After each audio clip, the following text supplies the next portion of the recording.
আরে দাদা, তোমায় সেদিনকে দেখলাম তারাতলার মোড়ে, বাট গাড়ি চালাচ্ছিলাম তাই আর ডাকিনি। হ্যাঁ রে, বজবজ গেছিলাম, ভাড়া নিয়েই ফিরছিলাম। বজ বজ, বাপ রে বাপ, আমি তো সব আউটস্কার্ট এরিয়াতে যাই না, ভাড়া না পাওয়ার ভয়। তুমি পেয়ে গেছো, তোমার ভাগ্য ভালো।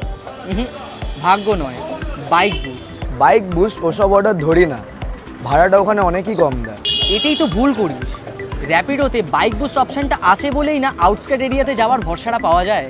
দেখ, আউটস্কার্ট জোনে অর্ডার যাতে ফ্রিকোয়েন্ট আসে সেই কারণে বাইক বুস্ট অর্ডারে সামান্য থেকে 5 থেকে 10 টাকা কম থাকে ঠিকই, কিন্তু পার কিলোমিটার 8 থেকে 9 টাকা পে আউট কোম্পানি তোকে অবশ্যই দিয়ে দেবে।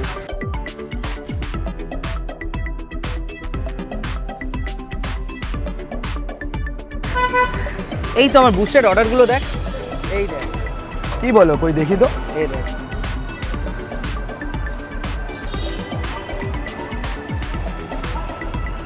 দেখ, খালি গাড়ি চালিয়ে আউটস্কার্ট জোন থেকে ফেরাটা কিন্তু কোনো বুদ্ধিমানের কাজ নয়, উল্টে আরও লস।